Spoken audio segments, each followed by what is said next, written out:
Today, I wanted to talk about some simple techniques that can make a big difference in your daily practices. If you're an absolute beginner and have never ever sung in your life, but you like Carnatic music and listening to it, and have always wondered if this is something that you can pick it up as a hobby for your own satisfaction, or if you're an intermediate student and willing to take your practices to the next level, these techniques will definitely bring a big difference in just a matter of few weeks. Hello everyone, if you're new to my channel, welcome. My name is Jayshree Nagarajan. I'm a software engineer by day and pursue Carnatic music as a hobby for the past 10 years. I've been teaching and learning in the evenings, and that brings me absolute joy. I created this YouTube channel to specifically talk about my own journey and share all the things that I've learned so far. I've been wanting to do a video on this topic for so long because I see so many beginners who are absolutely convinced that they are tone deaf. This is especially true in the world of Indian classical music, where a singing voice is believed to be either you're born with or not. I grew up listening to so many people saying, "Oh, you just have a gift that you can sing. I just don't have it in me." And then there is a common notion of swarangyanam, literally means the knowledge of swaras, that either you're born with, it's in your genes, or you don't have it. I grew up believing in this myth for such a long time until late in my adult life. But over these past few years, that myth was completely busted in front of my eyes as I watched my mom evolving in her own singing journey at 70 years of age, when we were all convinced that she was absolutely tone deaf. And the worst of all, she herself believed in that. How sad, isn't it? One thing she always loved, though, was sitting amongst a group of people to sing bhajans. Bhajans are simple tunes that she absolutely drew a lot of joy in, but she would never dare sing or be a lead singer in a group. And she made sure that she repeated the lines as long as everybody else was singing so that nobody could hear her voice. But something changed over the past few years. She started living with me for the past 10 years or so, and she would be listening to me sing every single day as I practiced. And there was constant music that was playing in my house from morning till dawn. I would be taking her to concerts every now and then. So she was listening to way more music now than ever before. And so something really remarkable started happening. Unknowingly, she would just repeat certain phrases, and that would just come out to be almost precise. And over time, she actually developed an ear for music, and she would be better and better at identifying swaras and notes and the ups and downs in the pitches. What we call in Carnatic music the swarangyanam, swarasthanams, the knowledge of swaras. Initially, they were approximate, but with constant exposure to music and actively trying to learn and sing herself, her tone accuracy just got better and better. She literally self-taught herself into singing beautifully over all these years. And now she's comfortably able to pick up new bhajans with complex tunes and ragas. And believe it or not, she gets called out in her bhajan groups to be a lead singer many times. How wonderful is that? And I have seen this happen over and over again with so many people, especially the kids I teach. When they come for their first class with me, some kids catch the pitch right away and some struggle. Some genuinely struggle to find that sa. I have to spend a lot of time finding their vocal range and try to fit them in a particular shruti. But even then, just getting the sa right or any other note is initially a struggle for some kids. But in just a few weeks, when I share with them some techniques that they can apply, parents, when they help them listen and practice in a certain way, that changes completely. And in just a couple of weeks, they are in an equal playing field with other kids who are naturally able to sing.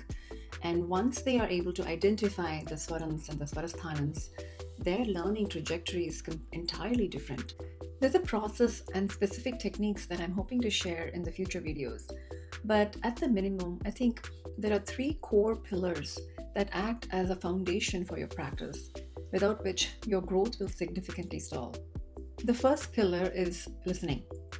You need to expose yourself to good music. And by good, I don't mean the music that just sounds good to your ears right now.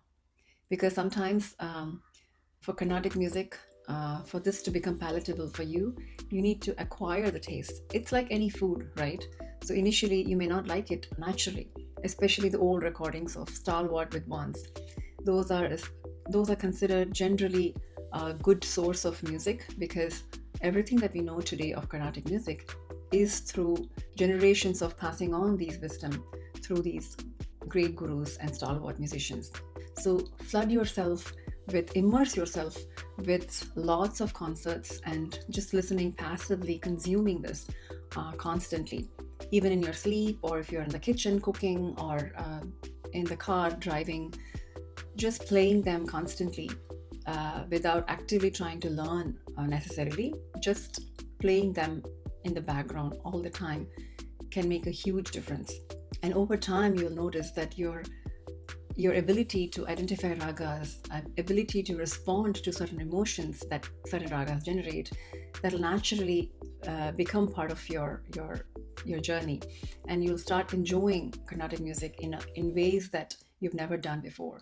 And that is key element to pursuing this art form, and if you want to be in this game for a long run. And then there is active listening. You do this by attending a lot of concerts and consciously spending time to actively listen to how the musician is singing. How is this breath control, the phrases? And if you're a student and learning from a guru, paying closer attention to how your guru is singing. And if there is a specific phrase you're having a difficulty reproducing with, record those sessions, and not just paying attention in the class, but watch the recording multiple times after the class. And sometimes the details uncover itself when you watch the recording as opposed to in the class. And record yourself sometimes while you're practicing. Sometimes you're not able to catch the flaws when you're practicing right away, but when you listen to your recording, you'll be surprised. So many flaws will be uncovered at that point, and you'll be able to correct them. So use this active listening as a tool to kind of chisel out and fine-tune your own singing. If you're an absolute beginner and have issues singing in Shruti, then I'm starting a new series in YouTube with a special focus on pitch perfection. And by the way, this is not just for beginners or those who think they are tone deaf, but this is for anybody who wants to strengthen their vocal cords and improve their projection and resonance and all that stuff. All you need to do is sit down with the tanpura playing in the background and sit with me, sing along as I guide you through the practice. So watch out for the link. It should be somewhere in the description below. The second pillar is active singing. Now, this might sound very obvious to someone who's been singing and has been practicing for a while, but you'd be surprised to see so many beginners who are actually very embarrassed to even open their throat or voice. In the initial classes, I see students not opening their voice at all. They're too shy. This must go. You must not feel shy at all and embarrassed at all. You must, even no matter how horrible you might sound in the beginning, you have to exercise that muscle. After all, vocal cords are just muscles, right? So you must get into a habit of opening your throat, confidently sing.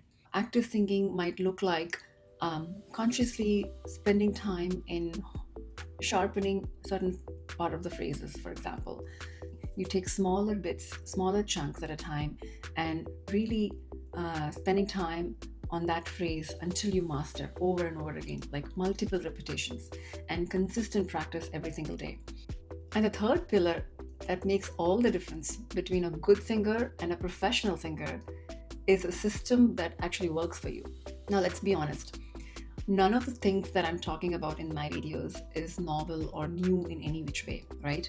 These are just my own versions of what's already there in the internet, and you can find them. Some of these things are just so trivial that you may already know these things. And none of this will work if you don't do the thing that actually matters, which is sit down and practice. And to help with that, you need a system in place. A system creates a structure and a routine that once established, you just stop questioning and challenging it, and you just simply follow it. Without a system, you'd be making these small decisions of, should I practice today? What do I practice? When do I get the time to practice? What should I practice? And all these small little decisions brings a brain fatigue. Right? You're putting your brain with too many information and too many decision making every single day. And that just causes procrastination and fatigue and laziness and all that stuff. And you don't want that. You spend a few days figuring out what system will work for you, and then just stop questioning that for a few weeks and just follow it. So how do you start building a system? Now, there are many ways, but one way to look at it is identify what part of the day you're generally more relaxed or you generally have most time. For example, for me, it's the first thing in the morning. Now, I'm not a morning person. I worked very hard to wake up early, and it's very, very uncomfortable, especially in this cold winter days.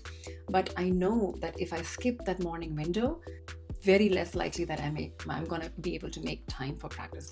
So I make sure that I sleep early, I plan my day ahead, get that 1 hour of practice in the morning.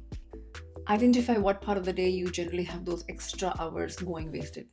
Are you commuting to work, for example? If so, then download a really good Shruti app on your phone and plan specific things that you can practice during driving. Not everything you can practice in the car, but there are certain things that you can practice, like swarasthanams and tone correction, so many other specific things that you can practice while driving.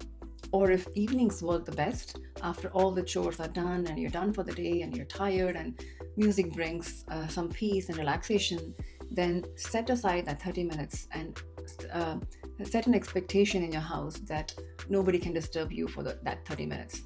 And when you start doing this regularly, people around you also kind of calibrate themselves and learn not to disturb you at those hours. Next, come up with a preset things to practice in general. This could be based on what time of the day you're practicing or what level you are in your journey. For example, if you're a beginner, then your practice might look like 10 minutes of breathing exercise and swara sustaining, followed by sarli varises or beginner exercises. And if you're an intermediate learner, maybe do some 10-minute voice warm-up with breathing exercises, swara sustaining, some varises, and then move on to one varnam, and then the lesson that you're learning. So basically having a mental map, an idea of what exactly are the top few things that you will be frequently practicing, have a pattern for those so that you're not deciding every single day and putting your brain through that fatigue of decision making. So the bottom line is there are no hard rules that apply for everybody. We all have different schedules, constraints. So based on your schedule, your commitments, what part of the day you're more relaxed, you have more time, or any other metrics that matter most to you on your life specifically, you build a system and take a few days, observe your life and identify and then build a system that works for you. And then the key is to stick with it. Once you have a system, don't challenge it and question it. That's where the brain fatigue comes in, right? So stick with it. All you need to do is you have a system in place and you just stick with it religiously for a few weeks, and then make small adjustments as you go based on things that change in your life or other priorities, right? And so that's going to be a key game changer in your journey. So to recap, the 3 pillars of foundations that I was talking about are: number 1, listening, both active and passive listening, where you're just filling your life with a lot of good music, and where you listen to concerts, music by stalwart musicians, even contemporary musicians who have been established in this field for a while, and really develop a taste for it over time. And then passively consume this content, but also actively recording yourself, listening to your practices, listening to what your guru sings. The second pillar is active singing.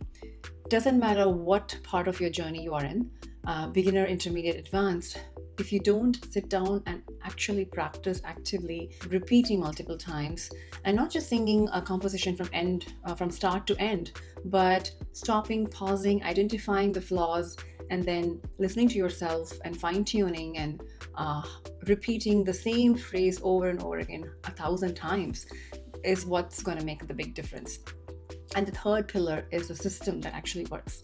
Now you may know already that I need to sing, I need to listen, and I need to do this and that. We all know these things. So knowledge is not the problem here, but doing the thing that actually matters, right? So that's where a system will help you there.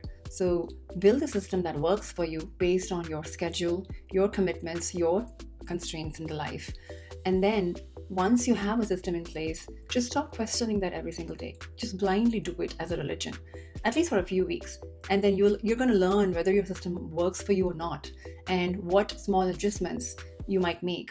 And then make them, and then just improve the system over time. But the key thing is to have a system and then stick with it for a few weeks, and just do these three things for a few weeks, and then I promise your practices will just take up a notch and make a big difference. Let me know what you think about my thoughts, and come back here. Please hit me a comment if this was useful to you, and if you have any other tips and things that have worked in the past, I'd love to learn. I'm constantly in lookout for tips and tricks that works. So please do share. Thank you.